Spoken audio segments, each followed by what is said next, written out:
All right, hello. My name is Terek Kirsch. I am an undergraduate history major at James Madison University. And today I will be presenting my research on the shattering of détente, Jimmy Carter's response to the Soviet invasion of Afghanistan, and the American Olympic boycott. So when I began this research, I knew that I wanted to primarily discuss this one essential question.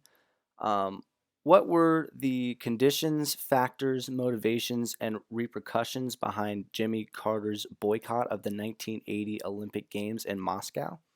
And I knew that I wanted to collectively examine the Soviet invasion of Afghanistan, the deteriorating relationship between the United States and the Soviet Union before the boycott, as well as the Carter administration itself. In order to understand this research, it is imperative to understand the rise of the Soviet Union as a global superpower. For my research, I argued that the Cold War began shortly after the end of World War II because the war had shattered the Soviet Union and they were in a tough spot. The 50s and 60s saw the Soviet Union recovering from that war, and they began protecting smaller communist regimes in order to facilitate more revolutions.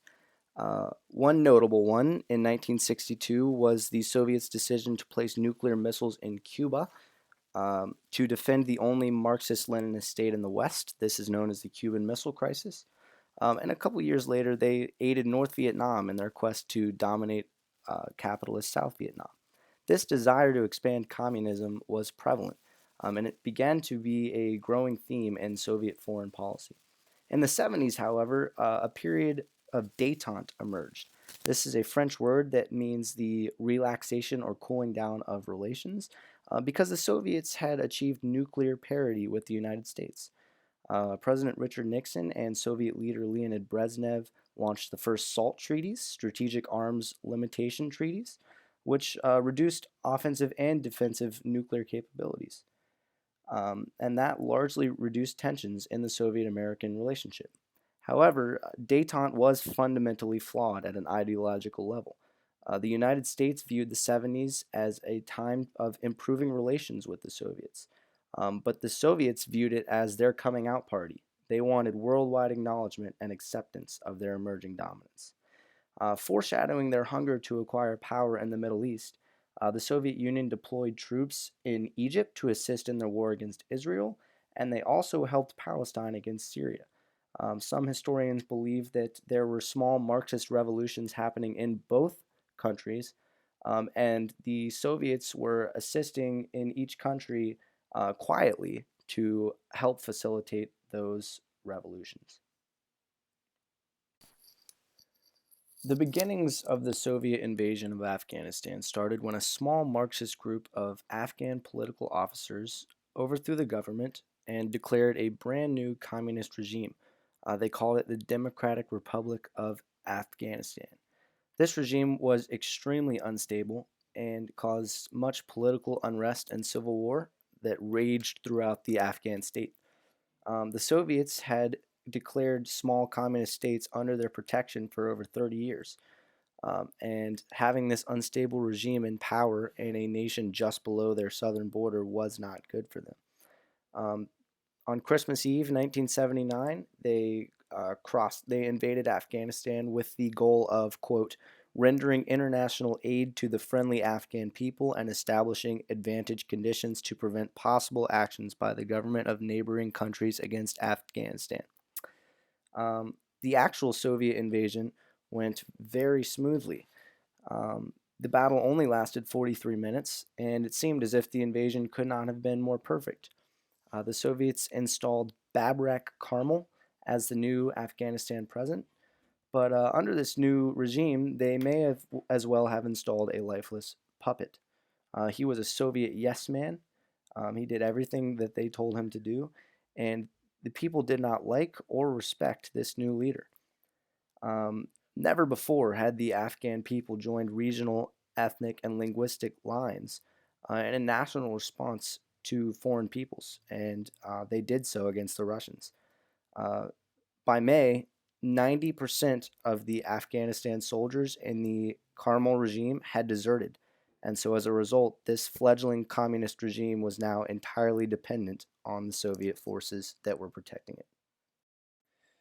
So, enter President Jimmy Carter, who was a deeply religious and moral man.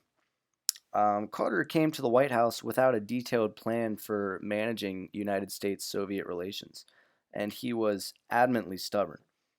The president believed that he had enough power to reform the Soviet Union to his wishes. He thought he could end human rights abuse in Russia, reduce its armed involvement in smaller communist nations, and eventually, very optimistically, end communism itself. After the Soviet invasion of Afghanistan, Carter was furious, and the president evolved into a state of intense aggravation with his political adversary. Brezhnev, who authorized the invasion, retorted that Carter had no business intervening in the Soviet sphere.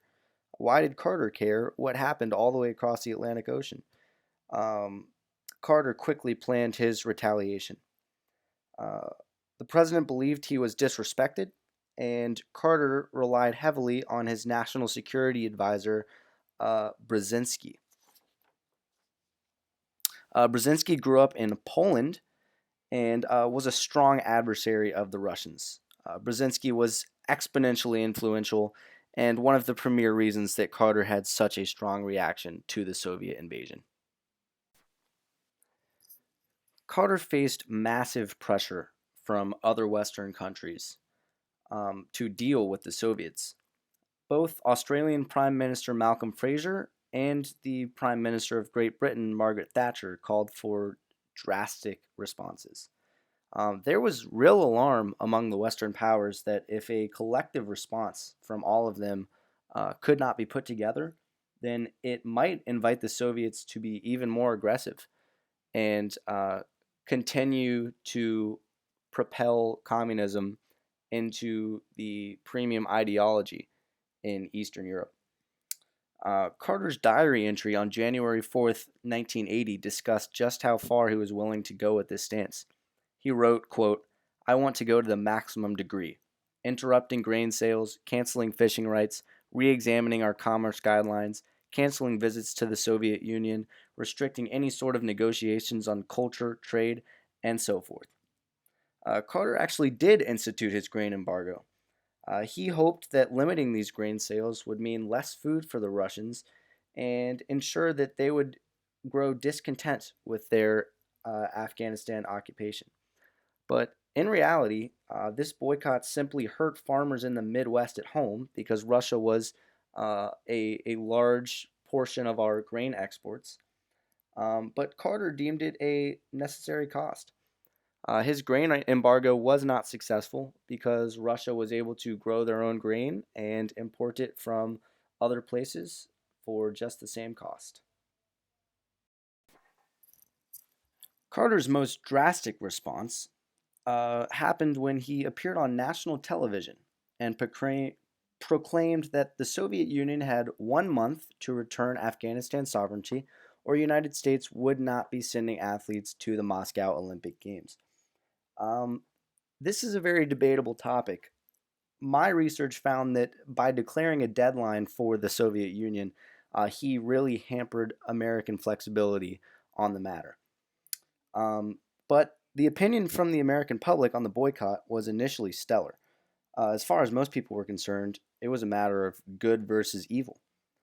There was one group of people who found the possible Olympic boycott deeply agonizing, and this was the Olympians themselves. This was the pinnacle of their young life. The Olympics only come around every 4 years, and a boycott in 1980, no matter where it is, would forfeit this opportunity for them when they were in their prime. But the president didn't care. Carter remained consistent with his stance, and he reaffirmed that this boycott was the only way to really punish the Soviet Union. Um, with internal resistance in America starting to show, Carter wanted to accumulate greater foreign support. So he recruited renowned boxer Muhammad Ali. And Ali was sent on a diplomatic mission to less developed foreign nations in order to win their support for this Olympic boycott. Carter made a very, very poor choice. Ali's trip was a public press disaster. He was contradictory and he didn't seem loyal to Carter at all. Um, as well as attempting to influence the third world, Carter had to convince the more developed countries to support the boycott as well. Um, Great Britain, Australia, and Japan had all showed strong support, the Canadians and Italians as well. But Carter pinpointed West Germany because of its unique proximity to the Soviet controlled East Germany. Um, Carter failed to get West German support because of a lack of communication skills, and he ended up embarrassing himself for a second time. The business and branding side of the boycott was in absolute disarray. Coca Cola had already shipped massive amounts of Fanta and Coke to Moscow, and Levi Strauss had already signed a contract to supply 35,000 uniforms to the Soviets. But despite the criticisms, Jimmy Carter did not back down. He signed the Economic Emergency Controls Act, legally preventing athletes from traveling to Moscow. And he tried to justify the boycott by claiming that nations who didn't go to Moscow represented 72% of the gold medals earned 4 years before. In reality, many of these nations were simply undecided and had limited resources. In many ways, Carter's response to the Soviet invasion of Afghanistan sealed his fate in the November election. He left office as a diplomatic incompetent that had brought the Soviet Union back into the equation as a massive threat to the United States.